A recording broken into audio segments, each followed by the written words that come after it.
Hi, everybody. My name is Alice Roche, and I am the COO of Charity Digital, which are the organisers of the event that you're attending today. I hope wherever you are, the storm isn't too bad. I'm along the Kent coast, so it's been quite intense. Just feel free to introduce yourselves into the chat. Today, we are actually joined by Cameron Bird, who is the sales manager at GWD. Hi, Cameron. Nice to see you. Hi, good morning. Hi. So Cameron is going to talk us through the ins and outs of contactless technology, how it can revolutionize fundraising and strengthen charities' relationships with their donors. So just before I hand over to Cameron, I'm going to run through some house rules. So the session is being recorded, and all the slides, the recording, and all resources will be made available on demand for 30 days post the event. Closed captions are available, and I will shortly share in the chat how to enable these. During this webinar, please do feel free to use the chat functionality and ask as many questions as you like. We'll have a Q&A at the end where Cameron will answer all of your questions, or as many as he can. Feel free to share top tips or interact with each other in the chat. And if you encounter any sound or image issues, please do let us know in the chat, and we'll do our best to get the session running as normal for you. I will now hand over to Cameron. Fantastic, thank you, Alice, and thank you for having me. I hope the last few days have been really informative. I look forward to joining some of the sessions myself this afternoon. But as Alice said, today we're going to be looking at achieving and measuring success with contactless donations. So I'll just quickly share this. So we're going to run through, it'll be about 15 minutes running over a few slides and a bit of information, starting off with a bit of the lay of the land in terms of the fundraising landscape at the moment, then going into a little bit more detail around the contactless donation aspect, and then open the floor to some Q&As. But as I said, my name's Cameron, the sales manager here at GWD, and I've been working in the contactless donation space for the last sort of 6-7 years now. So we'll start off and we'll just have a look at what does the future fundraising kind of look like. And we were going to call this slide, or this session, kind of encouraging donations in a cashless society, which of course is what every charity, everyone here is trying to do. But we found that was a little bit narrow. So we want to be able to do more with tech and contactless than simply a quick kind of tap and go. And especially given the economic situation that we're in, it's important not just focus on that donation aspect, but also fostering that relationship and potentially even doing more with the tools that we currently have and how they can help adapt to the current climate. Now, we'll try and keep things a bit light, but what are we currently facing? We're all overly aware of the current situation with cost of living crisis. More people are relying on charity services. Charities are having to do significantly more because of that pressure with less, because of inflation. And then also we're having to adapt to the change in consumer behaviour. And by that, I mean the move quite wholesale towards contactless. Maybe 6-7 years ago, contactless was there, and the charities adopting this type of tech were putting more on the forefront. It was a sort of a nice to have. But as I mentioned several times, we don't have the luxury of telling donors how to give. We have to be able to meet them where they're currently, with their current behaviours. And a report from Barclays Bank said that by 2030, only 1 in 10 transactions will be with cash. That's a huge decline. And some people, it's important to say, will always give cash. There will always be a place for it. But this isn't about a wholesale change to contactless. It's about adding and adapting the suite of products and the suite of donation tools that you have to most be able to boost donations across the donor base there. And what underpins all of this is supporter engagement. So that really has the bedrock of donations, being able to attract the 6 key types of giving here. But donors need to know how to interact with your charity. Do they know where to be able to donate, how to donate, whether that be online? Is that nice and simple? Is that easy to use? And it all comes down to being able to encourage that. And so how do we encourage it, I guess? simple answer, technology equals opportunities. And this could be something as grand as a CRM overhaul with a nationwide rollout of own mobile phones and contactless tech, or it could be something as simple as just tweaking an email campaign, or introducing a new QR code which goes to a different cause, or updating some of the printed material. So there's a whole host of things that we can do, but we do find that with contactless technology, especially, there are perhaps a few more barriers to it. The most kind of obvious of those is the lack of knowledge. And I think on the surface, we all interact with contactless payments daily, whether it's getting coffee, going to co-op, whatever it may be. But when it starts to move into the charity space and looking around donations, it starts to get a little bit scary. And you'll start to encounter phrases such as PCI DSS, so payment security questions. And then it's about what network do they go on. And all these questions, when originally all you wanted was to have an easy way for people to pop into the museum, the church, the HQ, and go. So it can be intimidating, and it's us to GWD and other providers, and also those in the third sector, to share that knowledge and to kind of demystify some of this kind of fairly intimidating language is written by banks. So lots of things, and can sort of put people off. And that feeds into a feeling of being kind of overwhelmed. There's a lot of language which we try to demystify. There's also a lot of options. It doesn't have to be a contactless donation point. And even if it is, which one? Is it a freestanding unit? Is it one that fits in your pocket? Is it a wall-mounted one? There's a whole host of options within the subsector of contactless donations. So again, it's our job to be able to provide a comprehensive sort of list of options, whether that doesn't have to be contactless donations as well. That can be how to improve an email marketing campaign. It can be how to get the most out of your major donors, or maybe some admin work around kind of legacy givers. And there's always this fear that you'll make the wrong choice. Sometimes too much choice is a bad thing, where you can get kind of paralyzed by it. But once you are committed to making that decision, how do you know it's the right one? And contactless, as with any new fundraising initiative, is an investment. And investments do have risks. It's, again, up to us to be able to work in a consultative way with you to make sure that you're getting the most out of it. We've done consultancy work with museums and airports and supermarkets to really help them get the most out of the tech that they're using. But it is also quite a proven industry. As I mentioned at the start, I think this type of tech has gone from a nice to have, maybe slightly kind of trend setting, maybe 5-6 years ago, to almost an absolute must. So it's being able to give charities and you the confidence to adopt it and absolutely minimize those types of risk. But absolutely, the fear of making that wrong choice initially can really put people off. So what's possible with the devices?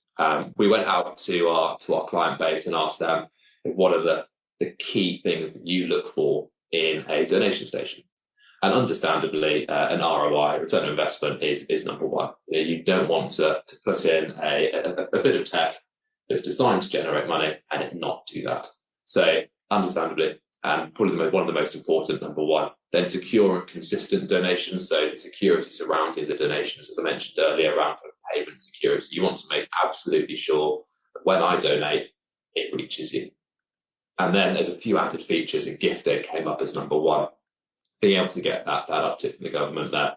Not all devices are able to kind of facilitate that. So there's money being left on the table, and given people maybe starting to donate less with cost of living, increased stress on charity services, it's vital that every penny is accounted for and no money is being left on the table. So how do we then make sure these are being used, those tools are being used effectively, and we can get the most out of it? Well, primarily it's about creating opportunities, and the key word here is inclusive. So this doesn't just apply to a physical donation point, but every avenue that donors can give should be, and it sounds really simple, but I think we've probably all engaged with them that are clunky. So certain QR codes that don't remember your card, so you're scanning the QR code, there's no internet where I'm scanning it. I forgot to pull out my card, type that in. It's 5-6 minutes later, and I'm just a little bit fed up, for example. These should be able to be kind of reliable and secure, and that gives internal confidence on the devices as well, but also externally to current donors to be able to boost their confidence and make them feel comfortable interacting with the device. But really, the inclusive element not only applies to the ease of use, but the different avenues that people can give, making sure that we're leveraging everything at our disposal. As I mentioned, we don't have the privilege of telling people how to give. We have to meet them where they are. So text giving, postal giving, I know it's a little bit on its way out, but there is still absolutely a use for it, especially if you're able to understand and segment your donor pool and understand their behaviours, is then being able to construct a strategy around that. A great example of this is one of the cathedrals that we work with. Typically, cathedrals will have between sort of 4 and 6 devices, and they've managed to raise just over 10k in 6 months. That's all through the 4 donation stations they have. Their fundraising over half a year is significantly higher than that, given that they are also diversifying their fundraising, adopting that hybrid approach. So they are taking cash, online donations, checks, setting up direct debits. These can be encouraged by the device as well. And the good old-fashioned gift aid envelopes are still being used.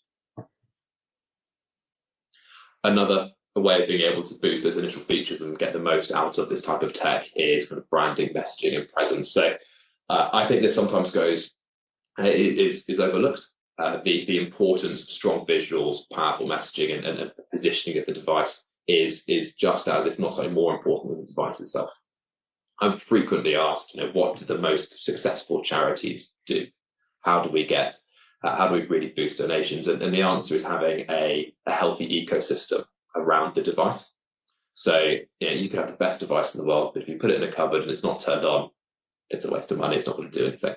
So having a champion at the location who knows how the device works, is responsible for making sure it's switched on, or if a donor asks, what is this? They're able to give a confident answer.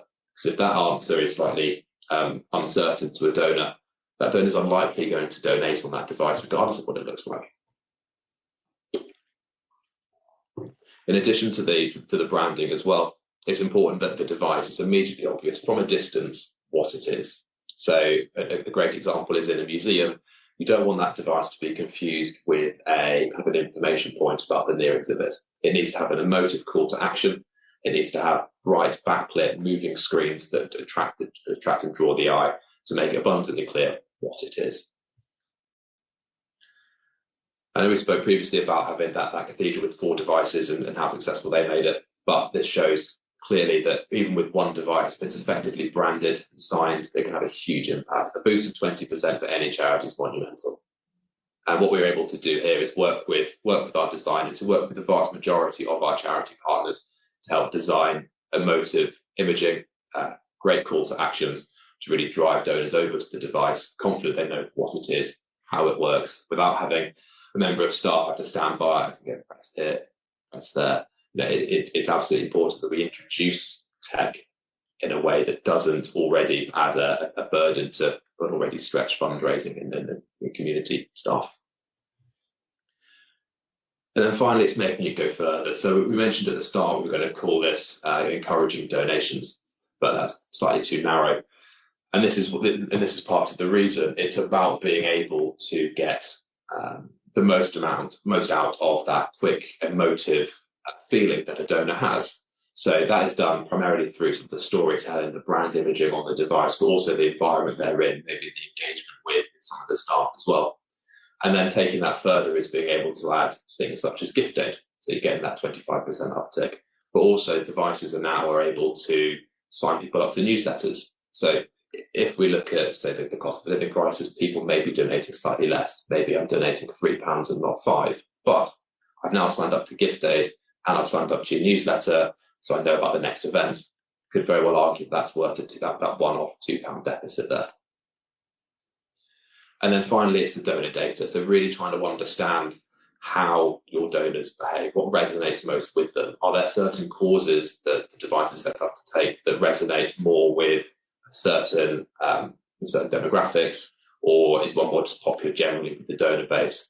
as well. So once we start to understand that, we can start to judge the effectiveness of the unit. What's the most popular time of day to donate? Most popular donation amount? Do we then need to tweak it? And it is a constant sort of evolving work in progress. So again, when asked, how do you make these successful? It's being able to test and to tweak, whether that be the artwork, whether that be the donor journey, the donation amounts. All these different features can make huge differences. And myself and our CEO went to visit a customer 3-4 months ago, made a few changes to the donor journey and donation amounts, and we saw a 32% uplift in their donations on the one device. And then just a bit of evidence around, these aren't kind of gimmicky, salesy features but they really work and they really do resonate with donors. 63% of contactless donations being gift aided is, again, huge. What a fantastic uplift that this museum was able to achieve. Again, they had the gift aid enabled on the device. They're starting to look and analyse what that uptick is. And that has slowly increased as the branding messaging has started to nudge people more towards this feature. So in sort of summary there, it's about working collaboratively, not just with your provider, but also the third sector more generally. If there are comparison tools to be able to compare your fundraising from now to how it was previously, but also across being able to compare different providers, then absolutely leverage those to make sure you are getting the best deal. Always keeping that kind of charity mission and branding at heart. And if in doubt, try it out. This tech, I can't stress it enough, over the past 6 years has really exploded. The gains made have been fantastic, and unfortunately, it's a case of it's no longer a nice to have, but a must have. So I really appreciate you listening to me for the last sort of 15-20 minutes, and I look forward to any questions that you may have. Thank you for listening.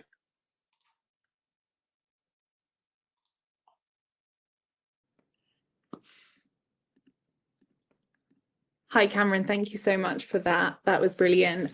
Yeah, we actually have quite a few questions, so we'll go to those now. Thank you to everybody for submitting your questions. So one we've had is, my team and I focus on the smaller good causes in the UK. What are the typical cost or budget considerations that a charity have to implement a donation station? So we've tried to make it as simple as possible, and we have a range of devices. If you're looking at a really small kind of handheld type unit, £100, couple £100. Something that sometimes gets overlooked is that there is like with a mobile phone, a continuity cost. So if the device has a SIM card in it, that will need to be paid for as well. So we do our best to be able to kind of spread that investment. It can be paid over 12 months, 3 years. But on the market, we've provided outdoor pieces of kit for 10-15 grand, and then the other side of it, a couple hundred. So it really is down to the specific use cases. We do work quite closely to advise on what the best approach is. Thank you. Yeah, thank you so much.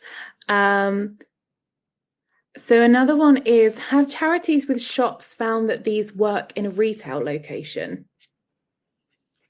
Yes, yeah, absolutely. There's been a few interesting use cases within shops. So we have a number of window-mounted devices. So we've seen large vinyls being attached to windows with devices stuck in the middle of them to be able to allow donors to give as they pass the shop. So eliminating the need for donors to actually enter the store to give. Another interesting way is actually having that device in the store itself. So I think naturally people will go, oh, well, we'll put the device where the point of sale is, because people are already reaching their card. But perhaps a little bit more testing needs to be done around it, but initial kind of findings show that's not the greatest place to put it, because I'm already paying for something and it can be confused, and the messaging between it can be a little bit complex. If you're in a charity shop, for example, I'm already kind of making that donation by buying the book, the cooking books, the clothes, etc. So having that in a slightly different area of the store where people typically congregate, and separating it from the point of sale does tend to yield higher results. But absolutely, the devices do work in a retail environment. And again, it just comes down to being able to test that device in the different locations. If you're looking at large retail stores, we were talking to a supermarket, having a children's charity near the children's clothes sector. Sounds quite obvious, but originally they were going to put them near the queues. So again, each one will be slightly different, but there are some great sort of initial findings to help shape those initial initiatives. Great, thank you. Another one we've had is, what are the best amounts to set to encourage donation, or are there devices that allow them to select how much to donate? Yeah, great question. Again, it varies. So when I mentioned earlier, when we went to, CEO went to one of our partners, they had the donation amount set at 3, 20 and 50 in the middle of a gift shop, which seemed, and understandably was, too high for that environment. And what happened is they're taking the device from an event, which the device had done quite well at, and then moved it to its retail environment, where if I'm going to donate £50, I'll probably buy something. So the most typical setup that we have, our device allows you to have 3 default amounts and then an other option. So 3, 5 and 10 is the most common, followed by 5, 10, 20. Most people will give that middle amount. It feels more comfortable. But if you're donating, say, on behalf of a family, leaving a museum, that other amount is there. You can give up to £100 contactless, or a £2,000 donation to go through with chip and pin. So again, not to keep going on about it, it's about testing it. But typically 3, 5 and 10 is a great starting point. If you're looking at events, slightly higher, and we can change this on the fly for you to adapt to it. But yeah, 3, 5 and 10 is what we usually suggest as a good starting point for unattended, kind of passive donation stations. Great, thank you. So we're getting so many questions through, so I'll keep going. So another one was, can you tell us a bit more about how the back end is set up? So once someone has donated, how can we then track their donation? Can we track donations from certain devices or campaigns?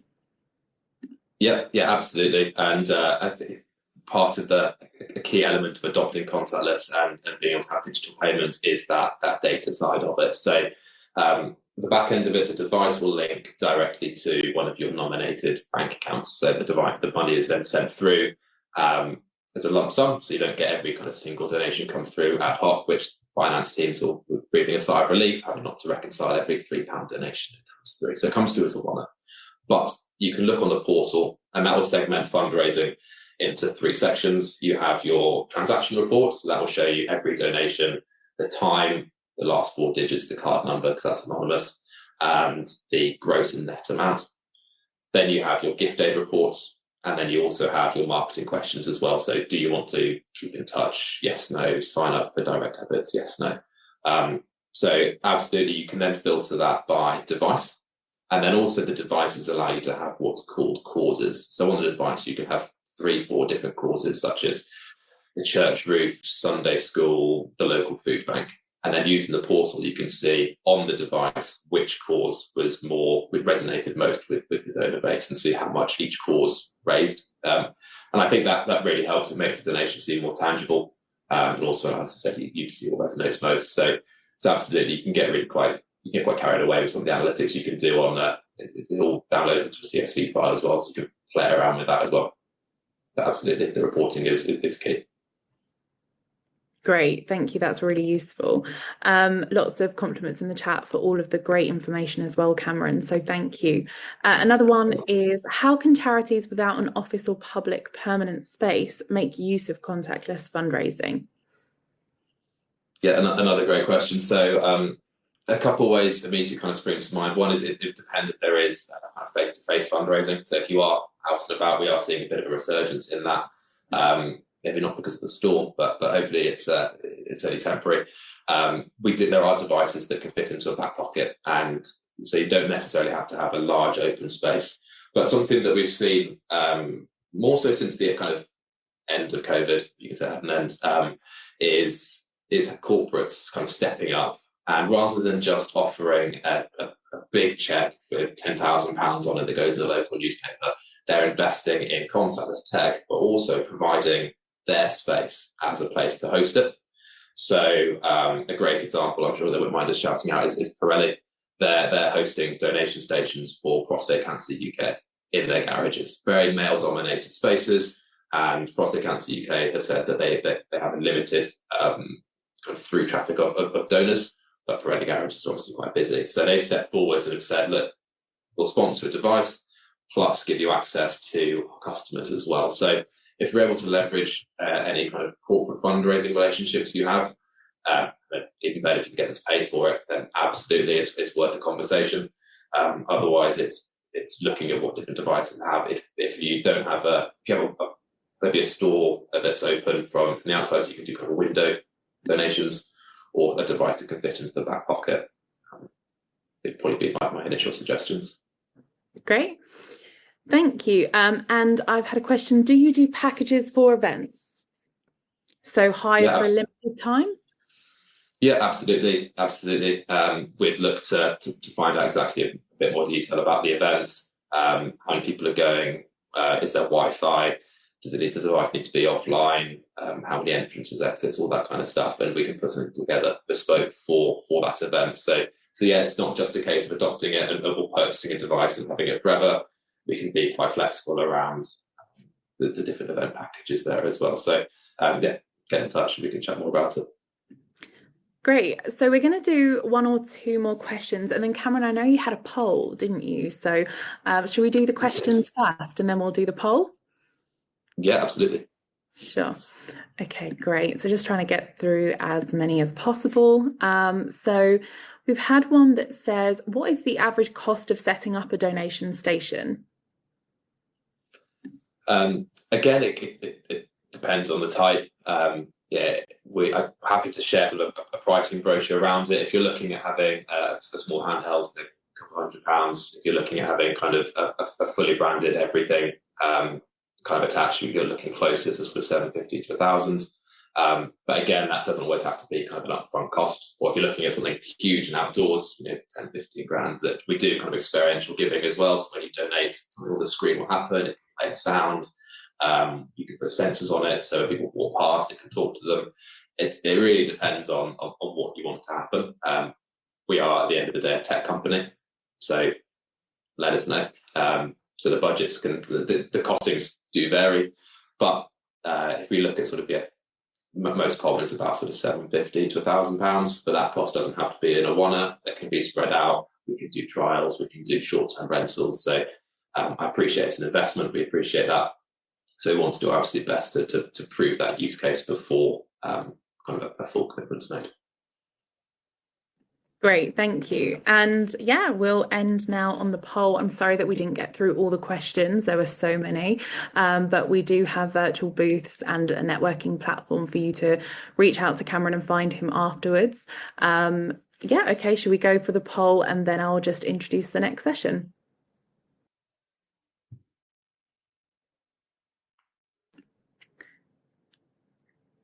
Great. So what feature, apart from donations, do you value most? So those votes are coming through now.